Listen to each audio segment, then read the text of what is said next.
The station covering all of the DMV. This is DC News Now. Well, good morning, DMV. Happy Sunday. We are waking up to some light showers out there and patchy fog, but by this afternoon, we're going to see some improvements. So definitely keep it here. We'll talk about that in just a bit. And we continue tracking Ophelia and some of the damages it left behind yesterday in the DMV. Hear from people who decided to shield from the storm and others who decided to play in the rain. Plus, at-home COVID tests will be available tomorrow as cases continue to climb. How many tests you're eligible to get and how you can get your hands on them. And we'll hear from how West Virginia is combating gambling addiction after a new report reveals an uptick in activity. But of course, we start with a live look outside. This is a pretty eerie look over the Capitol. Things looking still very gloomy, and our weather team has issued another DMV first warn day for this morning. That's just because of the strong winds that are expected in this area. Good morning, everyone. Thank you so much for joining us on DC News Now. I'm Tosin Fakile. We'll get to our top stories in just a few minutes. But first, I really would like to tell you that the sun would come out tomorrow, but that's not the case because Brittany says today it's going to continue raining, at least for most of the day, the wind, but we don't see the sun for a while either. Yeah, you know, a few locations, Tosin, they could actually see some peaks of sunshine tomorrow afternoon, mainly in the southern zones, but overall clouds are going to be sticking around. And through this morning, we did issue a DMV first warn day due to those strong winds, but we're slowly starting to see those winds die down. So honestly, we are going to begin to drop that warning as we head through the second half of your morning. Overall radar, though, kind of showing you the overall picture. We do still have some flood alerts in effect for Washington, D.C., all the way down to St. Mary's County. But notice those light showers slowly pushing further off to the north. This is the outer bands of Ophelia slowly working its way out of the DMV. That will continue to push north as we head through the morning and the afternoon.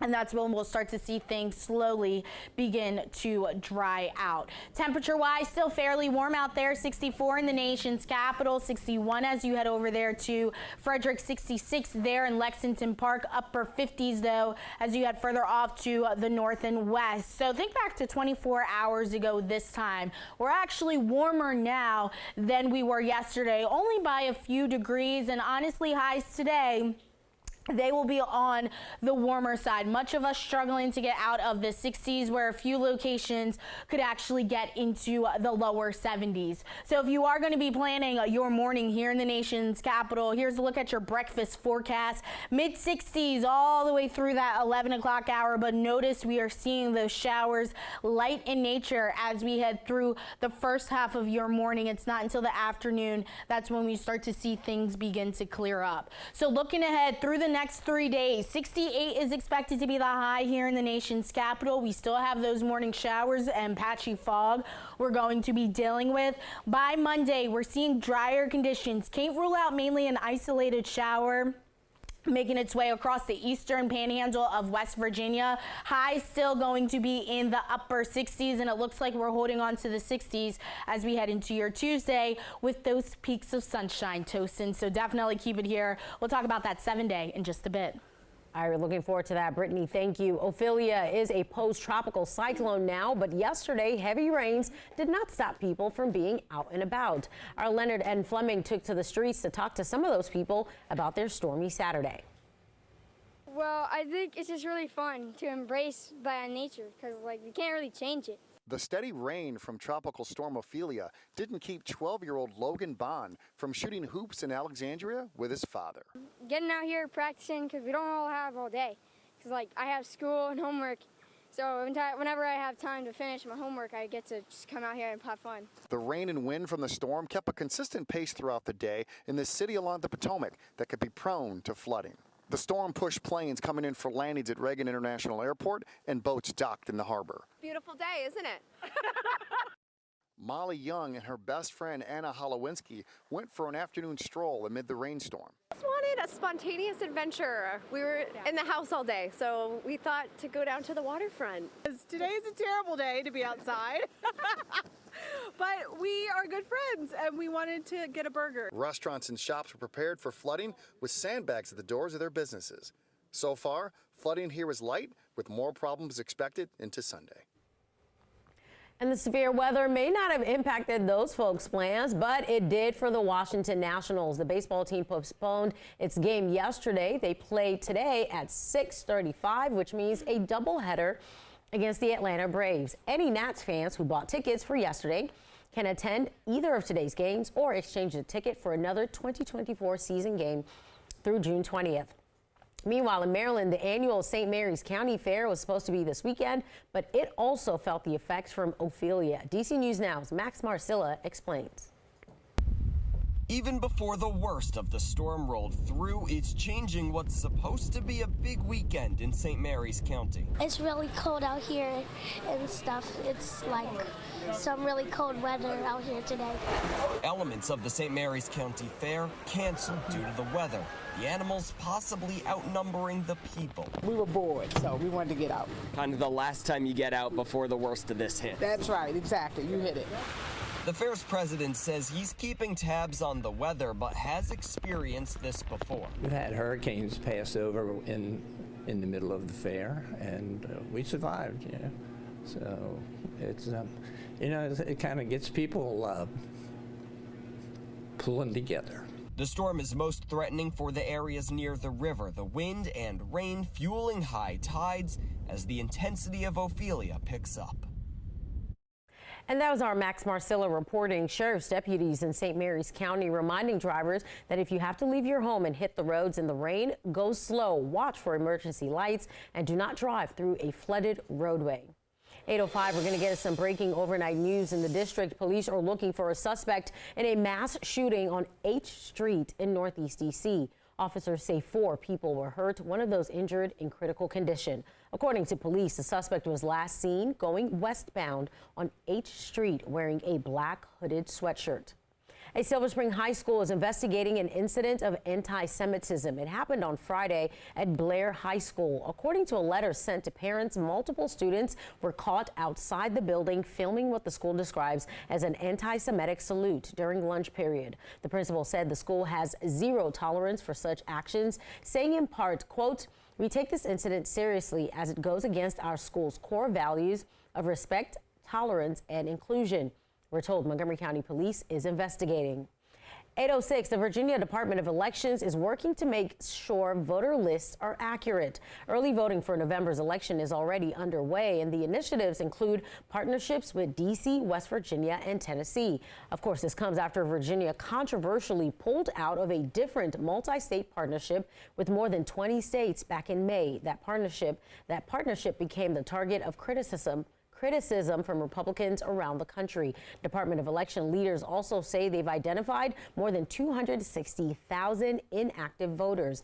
In a statement, Elections Commissioner Susan Beal said, quote, "Secure elections start with accurate voter lists. Virginia now updates our voter lists using data coming directly from one-to-one data sharing agreements with neighboring states and partnerships with state and federal agencies." The Department of Elections says they've also just found under 19,000 death records that were not originally reported. Those names have been sent to local registrars and will be removed from the voting rolls. And if you need an absentee ballot for the Virginia elections, recent legislation has removed the witness requirements. So that means instead, voters will have to write the last 4 digits of their social security number and birth year on ballot's envelope. Votes will not be counted if all that information is not included. The deadline to request an absentee ballot is October 27th. And if your commute takes you to West Branch Drive in Fairfax County, you may want to consider an alternate route. Fairfax County police say the road will be closed today from 11 a.m. to 8 p.m. for a demonstration. That closure is between Tysons Boulevard and West Park Drive. 8:08 new this morning, a new report from the CDC shows an uptick in adult obesity across the U.S. According to the report, 22 states have an obesity prevalence above 35%, which officials say is a notable increase from previous years. 2 of the states on that list, Virginia and West Virginia. The CDC warns adult obesity can lead to other serious health conditions and are calling for comprehensive public health measures. And we have a recall to tell you about this morning. The FDA is recalling 2 ice cream products from Lift Raft treats because of possible listeria contaminations. The recall includes the company's Not Fried Chicken and Life is Peachy ice cream buckets, as well as ice cream bars. No illness has been reported so far, but the company is asking anyone who bought these products with a best buy date of August 28 to not eat them and return them. All right, 8:09, and we are taking a live look at the National Cathedral. I promise you it is, even though you can't see it. That's just to show you how foggy it is. You can barely see it through the rain and the fog, but the cathedral is celebrating newly installed stained glass windows that they say are more inclusive.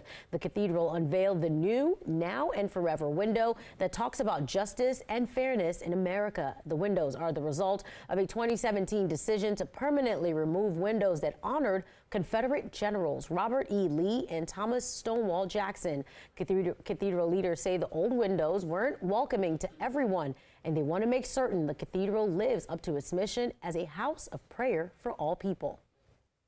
The message that it sends is that everyone is welcome here. As a sacred space, a place of faith, we want to make certain that no matter where you come from and no matter what path that you have traveled to come to this space, that you know you're welcome. There was a public dedication and open house celebration yesterday.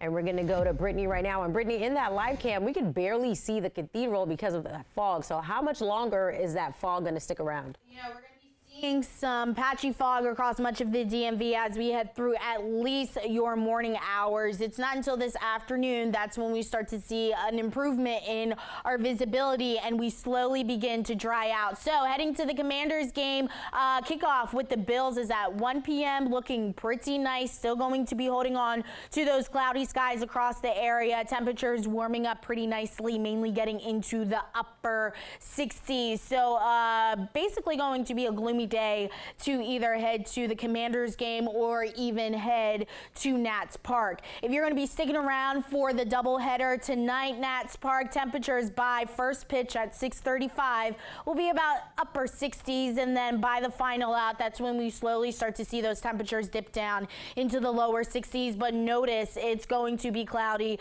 throughout your entire Sunday. But the good news is we are seeing some peaks of sunshine in that 8 days, so definitely keep it here. We'll talk more about that in just a bit.